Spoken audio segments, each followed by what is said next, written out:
Welcome to పూరా local. AP liquor scam పై విజయసాయిరెడ్డి మొదటిసారి స్పందించారు. ఏపీ లిక్కర్ స్కామ్ లో నా పాత్ర విజిల్ బ్లోయర్ అంతే అంటూ ఆయన ఎక్స్ వేదికగా ట్వీట్ చేశారు. ఈ స్కామ్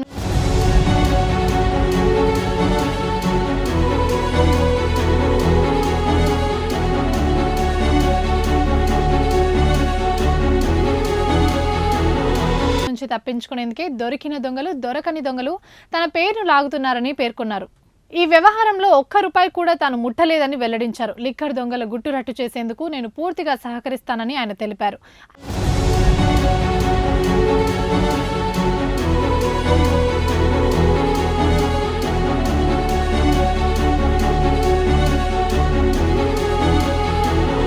అయితే ఏపీలో తాజాగా లిక్కర్ స్కామ్ కేసులో ఆరోపణలు ఎదుర్కొంటున్న కసిరెడ్డి రాజశేఖర్ రెడ్డి తాజాగా మరో ఆడియో రిలీజ్ చేశారు. ఈ కేసులో సిట్ విచారణకు తాను హాజరవుతానని స్పష్టం చేశారు. లిక్కర్ స్కామ్ కేసులో తనకు ముందస్తు బెయిల్ మంజూరు చేయాలని కోరుతూ గతంలో ఆయన హైకోర్టులో పిటిషన్ దాఖలు చేసిన విషయం తెలిసిందే. దీనిపై విచారణ చేపట్టిన కోర్టు మధ్యంతర బెయిల్ ఇచ్చేందుకు నిరాకరించింది. తదుపరి విచారణను వారానికి వాయిదా వేసింది.